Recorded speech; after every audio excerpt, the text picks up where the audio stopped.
CRCS का office है। CRC कहाँ पर सीआरसीएस? आप आपका आपकी आवाज नहीं आ रही, अनम्यूट करिए, अनम्यूट कीजिए ना। हाँ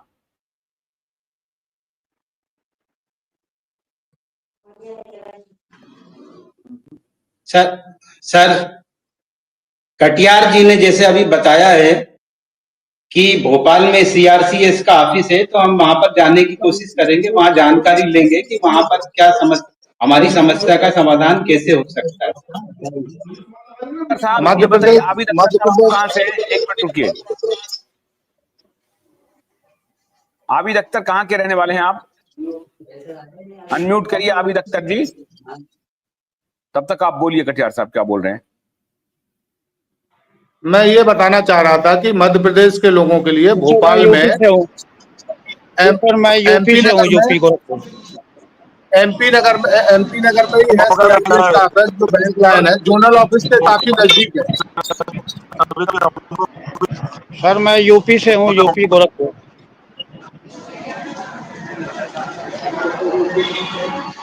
यूपी वालों के लिए भी कानपुर में भी इसका ऑफिस है, माल रोड पे। सीआरसीएस का ऑफिस कानपुर में जोन खुला हुआ है। हाँ आबिद अख्तर जी, आप ये कह रहे थे कि वैध अवैध की बात आपने कल उस दिन डिस्कशन में उठाया था। अभी वैध अवैध की बात क्या हो रही है, बताइए। एसएफआईओ वैध अवैध तो यही तो सबसे बड़ा इंक्वायरी में तो पता चल रहा है जी कि अवैध काम किया है, सारा कन्वर्जन किया है। सर कन्वर्जन किया है तो इसका तो जवाब कंपनी दे सकती है ना सर। वो ऑटो कन्वर्जन हुआ था, लेकिन निवेशक तो वैध और अवैध ये तो सियासी जो सवाल पूछ रही है पोर्टल से, इसका जवाब निवेशक कैसे दे सकता है? इसको तो निवेशक नहीं ना बता सकता है ना कि हम अवैध कहते हैं। केवाईसी उस समय दिया था खाता खोलते समय, तो फिर अवैध कैसे हो जाएगा? दिक्कत तो इसी बात की है ना सर। सबसे बड़ा मुद्दा यही है, अवैध। अगर आज ज्वाइनिंग पॉइंट और अवैध ये दोनों को आप हटा दीजिए सर, तो फिर दिक्कत ही क्या है? तब तो पोर्टल से पैसा आएगा। फिर समस्या ये बनेगी कि आपके पास उतना फंड नहीं है पोर्टल में, तो वो समस्या सरकार, कोर्ट और सियासी की है सहारा की है कि वो जमीन बेचे या कहाँ से फंड इकट्ठा करें, वो दें, कैसे देते हैं। लेकिन निवेशक पोर्टल से क्या पोर्टल से 5-5 लाख रुपए आ रहे हैं या शुरू में 10,000 है? आपको भरोसा है कि 10,000 रुपए आ रहे हैं और उसके बाद अगर 5-5 लाख रुपए तक भी आएंगे? आपको ये भरोसा है ना? सर पोर्टल से 2.5 लाख तक या 5 लाख तक यदि आप पेमेंट कर दें तो ज्यादातर निवेशक तो ऐसे ही निपट जाएंगे ना सर। वो सारे खाली हो जाएंगे। यदि आप 50,000 को भी पकड़ लें सिर्फ, बिना कमियां सारी हटाने के बाद, अगर आप मान लेते हैं आज 2.5 लाख निवेशक जो हैं सर, जो भी आरटीआई की रिपोर्ट है, 2.5 लाख निवेशक 13 करोड़ निवेशक में से घट गए ना सर। आज उनका मूलधन वो पा गए, वो संतुष्ट हो गए, भले वो ब्याज नहीं मिला, चलिए मानते हैं। 13 करोड़ में से 2.5 लाख लोग पोर्टल से ही तो पाए सर। यदि यही पैसा बिना कमियां के गए होते तो आज 2.5 लाख की जगह 2 करोड़ लोग पैसा पाए होते। कम से कम इतने लोग बिना ब्याज के पैसा पाते तो संतुष्ट होते ना सर। ब्याज के लिए अलग लड़ाई होती है, वो बात की बात है। अभी तो सबके हाथ में बॉन्ड है ही है। दिक्कत क्या है, कमियां जो आ रही है ना सर, वो सबसे बड़ी मुंहबाई खड़ी हुई है। अगर हम अवैध नहीं होते सर, हम अवैध कैसे, बहस इस पर हो नहीं चाह रही है। कंपनी इस चीज को आगे बढ़ के क्यों नहीं कह रही कि हम अवैध, हमारे कोई निवेशक नहीं है। पोर्टल आपको कैसे अवैध कह रहा है? पोर्टल आपको कैसे अवैध कर मान्य कैसे नहीं मान रहा है? पोर्टल क्या कारण दे रहा है? अवैध कैसे होते हैं सर? अवैध कैसे होते हैं? जब आप पोस्ट ऑफिस में खोलेंगे तो आईएफएससी कोड मिलता है, बैंक में खोलेंगे तो आपको सीआईएफ मिलता है। उसी तरह से हम निवेशक नहीं है।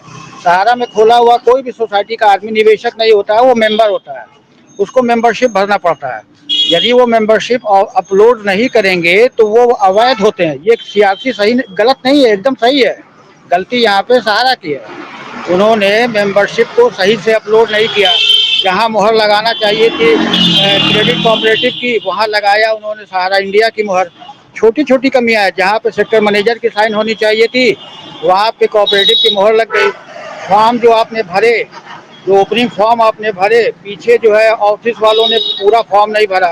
सब छोटी छोटी मुद्दे पॉइंट निकल जाते हैं। कोऑपरेटिव सोसाइटी के, एक मिनट रुकिए, कोऑपरेटिव सोसाइटी के तहत जो पैसे आए वो निवेश के मद में नहीं आए, वो मेंबर बने हैं, अपना मेंबरशिप फीस दे रहे हैं क्या, आप ये कह रहे हैं? और फिर कोऑपरेटिव सोसाइटी उस पैसे को निवेश करके मेंबर्स को वापस करती है। सर सोसाइटी में मेंबर होते हैं, निवेशक नहीं होते हैं सर। जो भी चारों सोसाइटी हैं सर उसमें मेंबर, जी सर, चाहे 50 लाख क्यों ना मेंबर हो जाएं।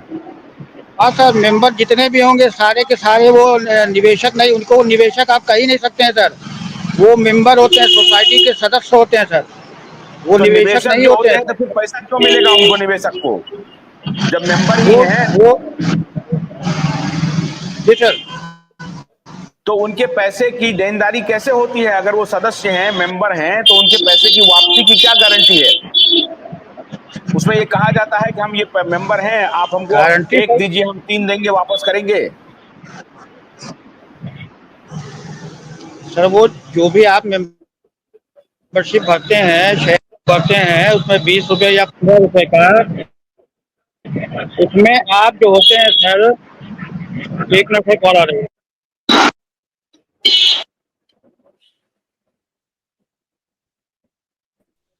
अरे कटियार साहब, ये तो नई बात बोल रहे हैं। एक मिनट रुकिए कटियार साहब, कोऑपरेटिव सोसाइटी में जो कोई भी निवेशक हैं, MIS स्कीम वाले हैं या अलग अलग स्कीम वाले हैं, मैं तो हैरान हो रहा हूँ। ये कह रहे हैं कि वो निवेशक तो है ही नहीं, वो तो मेंबर हैं। तो मेंबर को पैसे निवेशक नहीं है। हाँ सर, रुपया दीजिए, हम कल आपको देंगे।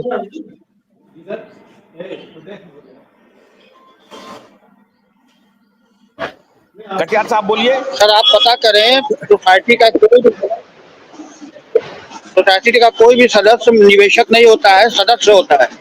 चाहे वो क्रेडिट कोऑपरेटिव हो, हमारा हो, अख्तर साहब एक मिनट, सोसाइटी में जो 10 रुपए का मेंबरशिप लेके मेंबर बनाया जाता है, ये बात सही है कि मेंबर होता है, लेकिन जब मेंबर एक बार सोसाइटी का बन गया तो वो फिर इसके बाद जो बाकी का पैसा जमा करता है वो निवेशक ही कहलाता है, वो उसका निवेशक है। मेंबर तब तक रहा जब उसने 10 रुपए का मेंबरशिप लिए, जमा करके उसका मेंबर बना, इसके बाद वो निवेशक हो जाता है। ऐसा नहीं है अख्तर साहब, ऐसा नहीं है, निवेशक है वो, सोसाइटी में पैसा निवेश किया, उसने पैसे। सर मेंबरशिप का फॉर्म जो आप भरते हैं, 20 रुपए का शेयर देते हैं, 15 रुपए का शेयर देते हैं, वो शेयर होल्डर होता है सर। पहले आप समझिए पूरी बात, शेयर होल्डर होता है, निवेशक कभी नहीं हो सकता है सर। नहीं सर, आपकी बातों से वही बनता है जो मेंबर होता है। सर मैं थोड़ा जल्दी में हूँ, थोड़ा मैं मार्केट में हूँ, तो फिर बाद में मिलते हैं। अच्छा ठीक है, नहीं ये तो बहुत नई बात बोल रहे हैं साहब, ये दोनों इस बात को क्लैरिटी करिए जरा सा। कटियार साहब, आप ये कह रहे हैं कि जो एक बार मेंबर बन जाता है, वो जो फिर दोबारा पैसा उसमें डालता है, वो उसका निवेश कहलाता है। वो निवेश कहलाता है। वो शेयर होल्डर है, वो स्टेक खरीदता है। वो जो सर स्टेक खरीदा, शेयर होल्डर हुआ, वो भी तो निवेशक ही हुआ ना। वही एक्चुअल में कोऑपरेटिव सेक्टर में ये होता है कि जब तक वो उसका मेंबर्स नहीं बनेगा, स्टेक होल्डर नहीं बनेगा, तब तक उसमें वो अपना पैसा निवेश नहीं कर सकता है। इसलिए सबसे पहले उसको ये निवेशक बनाया जाता, वो मेंबरशिप बनाया जाता है, ये है मेंबर, है ना। ये बना दिया तो यानी कि वो हो गया मेंबर उसका। इसके बाद वो अपने पैसे को वहां पे लगा के अपना निवेश कर सकता है। ये तो एक मिनट रुकिए, तो ये जो मेंबर वाला फॉर्म है, ये मेंबर का ही फॉर्म तो असली फॉर्म हो गया ना, कि भाई हम मेंबर रहे हैं, उसके बाद हमने इतना पैसा इसमें दिया है, फिर हम निवेशक हो गए, स्टेक होल्डर हो, जो भी आप नाम दे दें। तो जब मेंबरशिप का फॉर्म जिनके पास है, तो वो तो फिर फर्जी नहीं हुआ ना? नहीं हुआ ना फर्जी, वो काहे का फर्जी हुआ? वो वैध है, वो अवैध हो ही नहीं सकता है ना सर।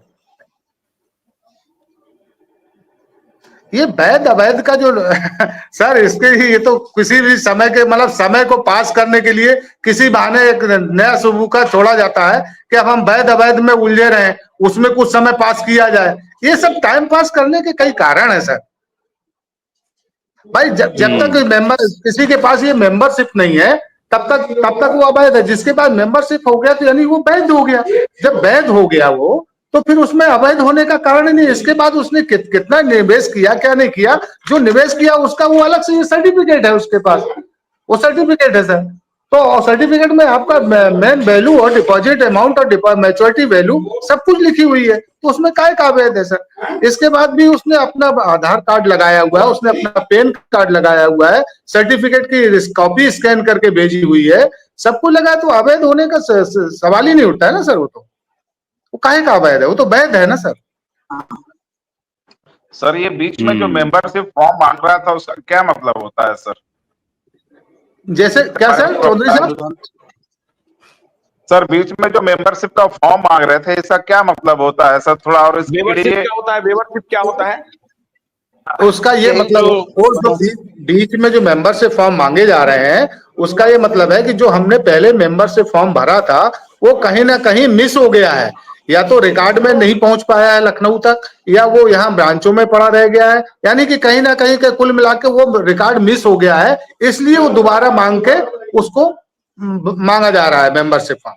कई सर्टिफिकेट, कई तो फॉर्म भी गुमे हैं, मिस हुए, कई जैसे ये देखिए जमाकर्ता को सर, ठीक है देख लिया सर, हम देख लिया। जमाकर्ता को सर पहचानने के लिए और उसका अकाउंट में सही पैसा जाने के लिए ये मेंबरशिप फॉर्म की क्या जरूरत है सर? उसके लिए तो आपका आधार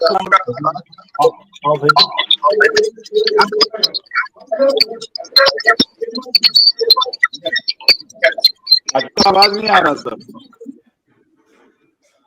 अब कहीं ना कहीं पे जैसे वो फॉर्म